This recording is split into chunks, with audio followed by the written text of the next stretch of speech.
All right, shalom, shalom.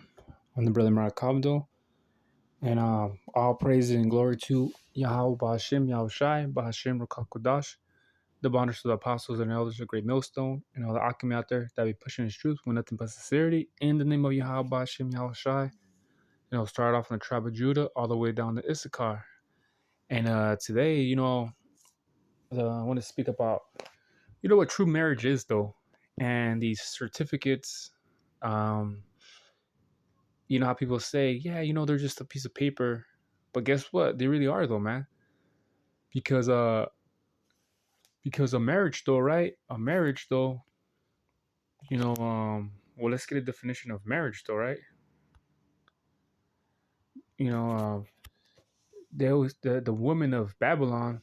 They, well, not just Babylon, though, but they like other places too, though. But they got their ceremonial marriage type, and their own culture type.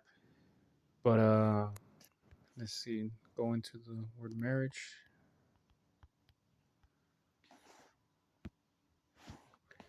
See, state or condition of being husband and wife, matrimony, wedlock.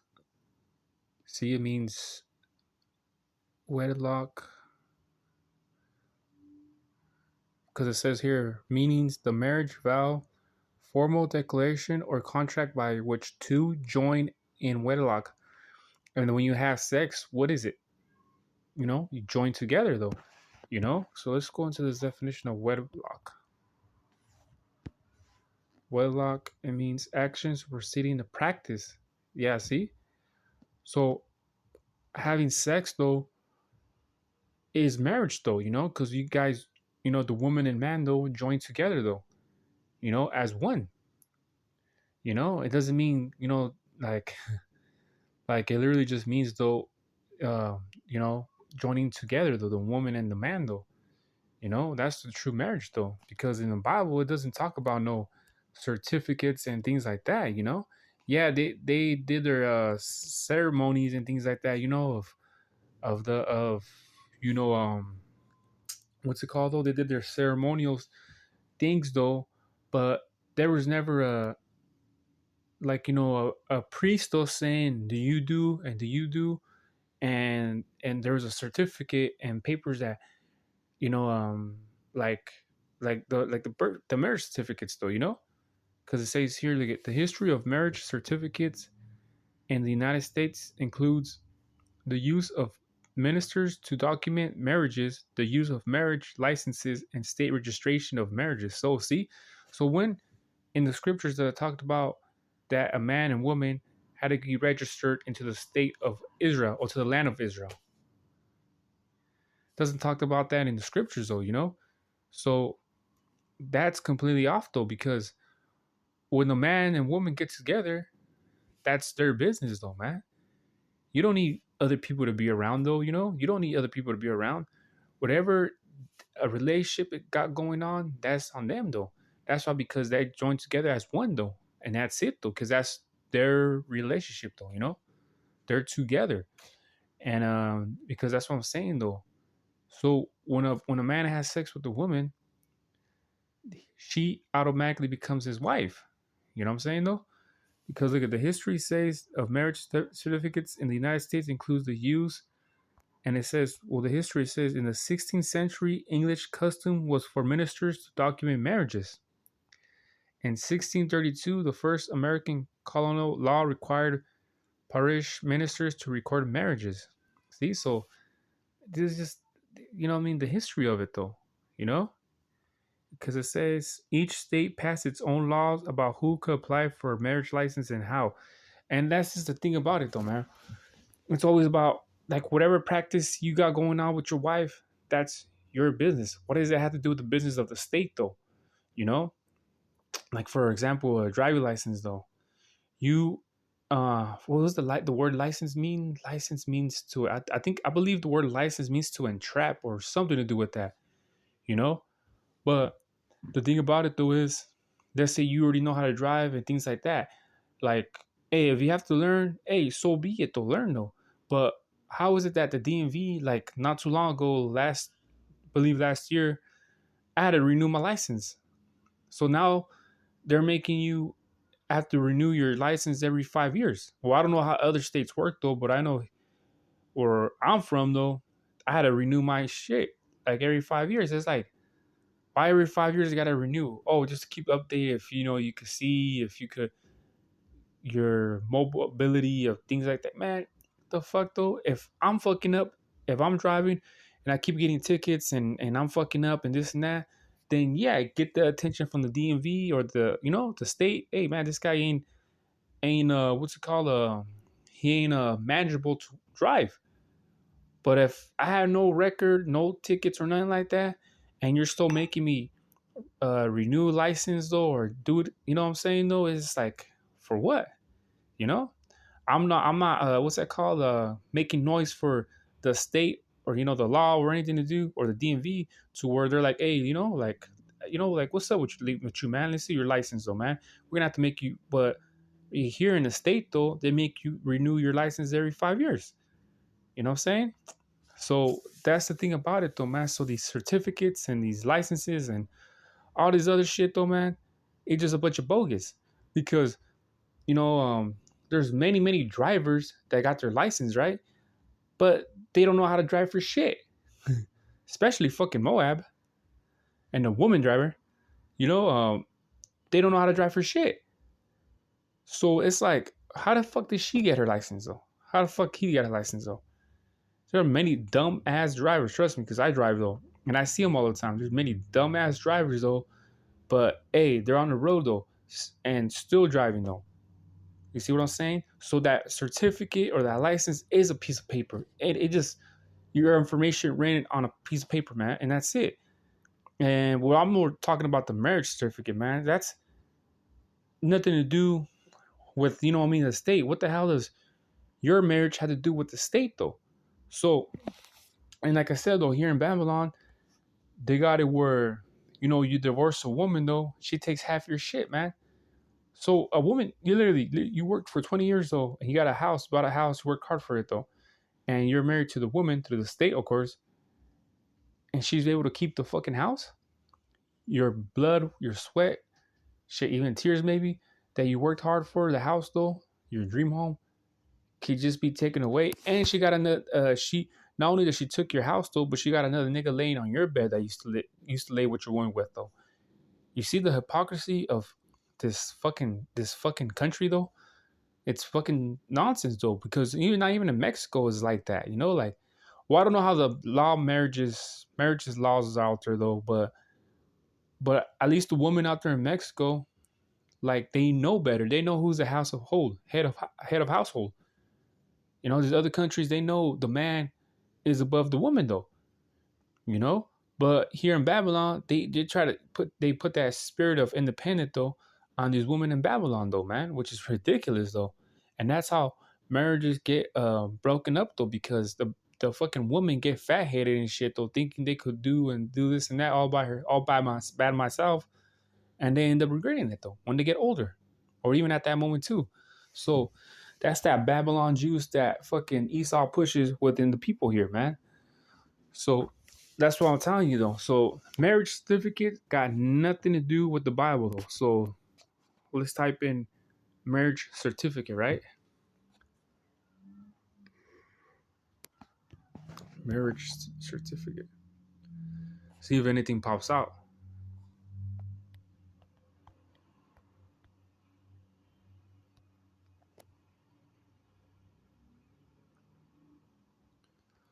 Well, as you can see there, nothing's showing. But I mean, there is scripture that talk about marriage though, because it says the marriage going to the land, because look at right here, right? Deuteronomy 7:3, it says, I'll read two though. And when the Most High thy power shall deliver them before thee, thou shalt smite them. Talking about the Canaanites, right? And utterly destroy them. Thou shalt make no covenant with them, nor show mercy unto them. And it says, neither shalt thou make marriages with them. Yeah, because this is when we're going to our land, though, And the Canaanites, of course, they live there. These Canaanites, these Amorites, and all these all these heathens, right? They're in the land of Israel. So we were going over there to pretty much take it over, though. And it says, make no covenant and show no mercy upon them. So we were over there just killing them off and pretty much, making them expire, though, Because it's 3, it says, neither shall thou make marriages with them. Thy daughter not shall not give unto his son, nor his daughter thou shalt take unto thy son. Yeah, see? So we're supposed to, deal with the heathen, though, So let me see if I get into the definition of marriages in Deuteronomy 7:3, right? Let's see what it means right there. Because you think during this time, though, the Israelites, though, were in front of a priest, though, and saying, hey, I do. And the heathen woman or man was saying, I do too. Come on, man. That shit wasn't going on back then, though.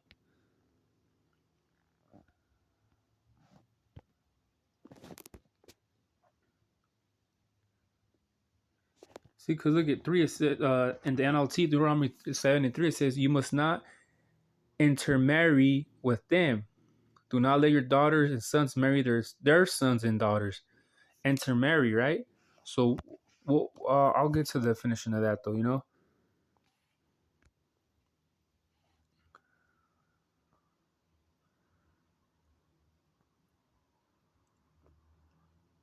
See, because it says, to become a son-in-law and make oneself a daughter's husband. It says to make oneself wife, fathers, and see, but it doesn't talk about marriage though, a church though, and a priest or anything to do with that, man. It doesn't, because it's cause like I said right here, it says intermarry though. So let's go into the definition of intermarry. And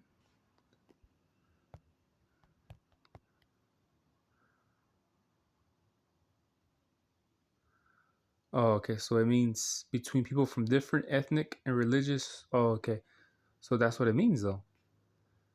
See, so different. So the Most High didn't want the Israelites to, be with the heathen though. Intermarriage. Oh, that's what intermarriage means though. You see, so that's the thing about it though, man. So in the scriptures, it doesn't talk about no, what's it called though? No church and bells or anything will do with that, because let's go to the, Genesis 27 though.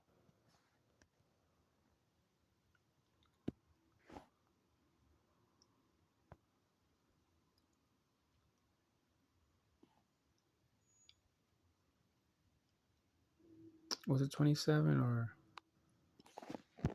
talk about?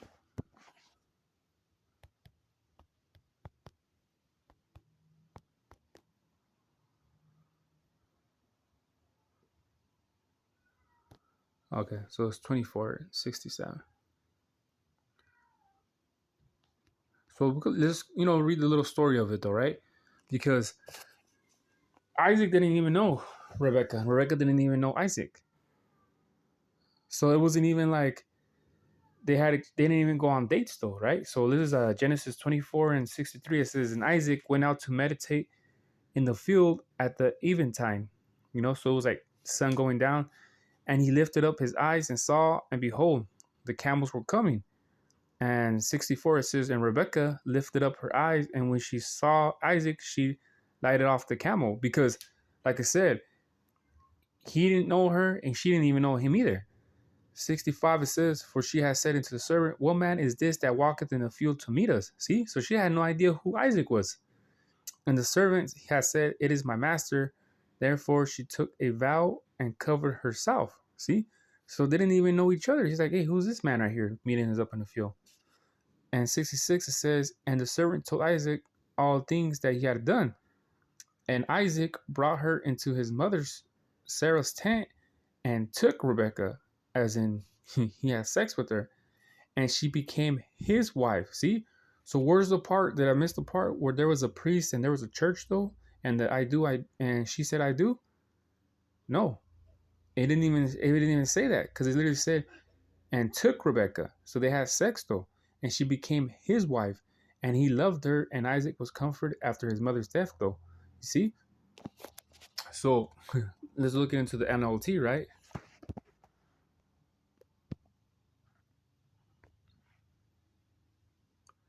So it's the last precept. So the NLT says in Genesis 24:67 in the NLT, and Isaac brought Rebekah into his mother Sarah's tent, and she became his wife. How? He loved her deeply, and she was special comfort to him after the death of his mother. But it says she became his wife. See? So they had sex though. So let's go to the definition of took.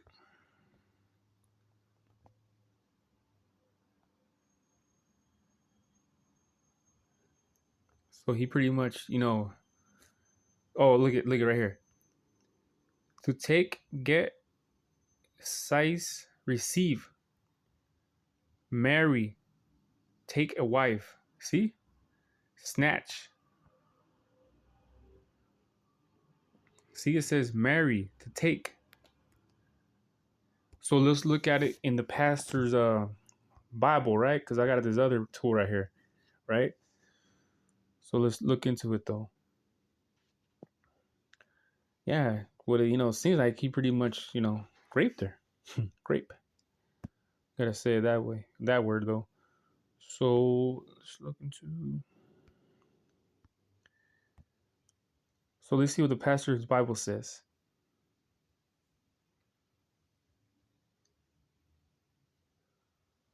It says in events of the Old Testament, some think we have a picture in this chapter. So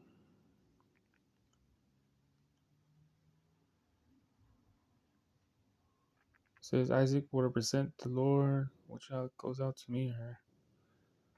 It says the servant will represent the Holy Spirit who became into the world to win the bride, becomes his people. Yeah, because we're known as delicate woman to the Most High, But that'll get more specific than that, though. But see, okay, but since I'm in this tool right here, because with Deuteronomy 22, that's a sensitive chapter for a lot of people, I guess, But let's look into it, though, when it talks about what it is though, grape though.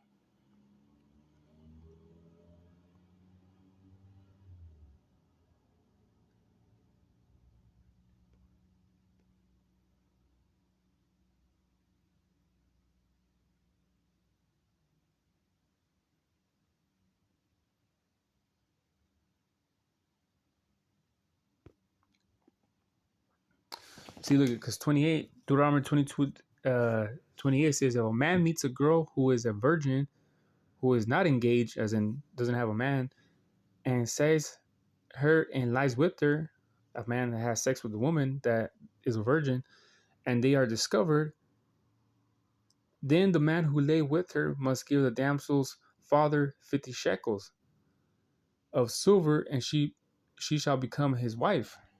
You see? So when did it ever say about the priest saying I do and this and that? So this man is taking this woman though, you know what I'm saying though?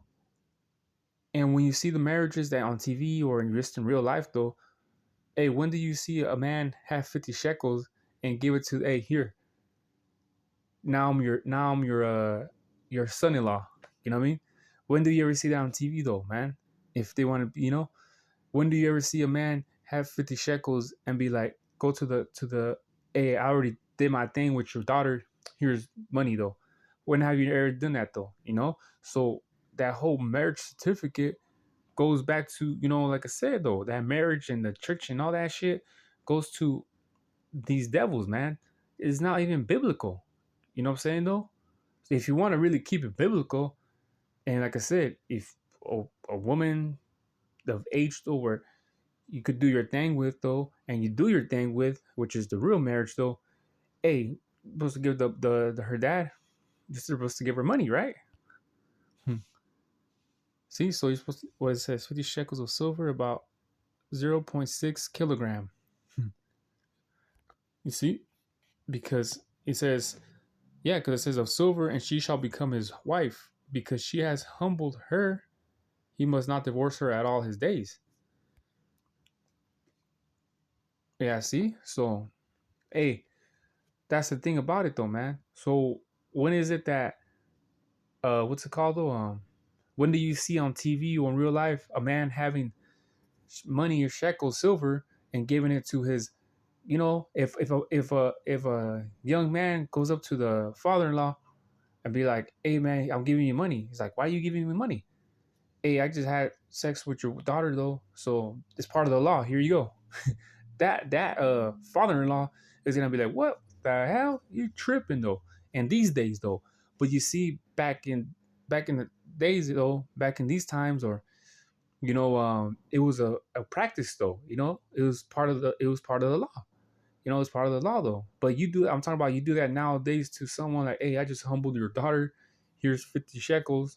Well, you said there it says 0.6 uh, kilograms. So you know, the father-in-law is gonna look at you all crazy, like, man, you just had sex with my daughter. Now you trying to like what? He gonna be tripping on you though. But that's how far as a people we came from. You know what I'm saying though? Because if those practices were so, yeah. With that, I want to say shalom.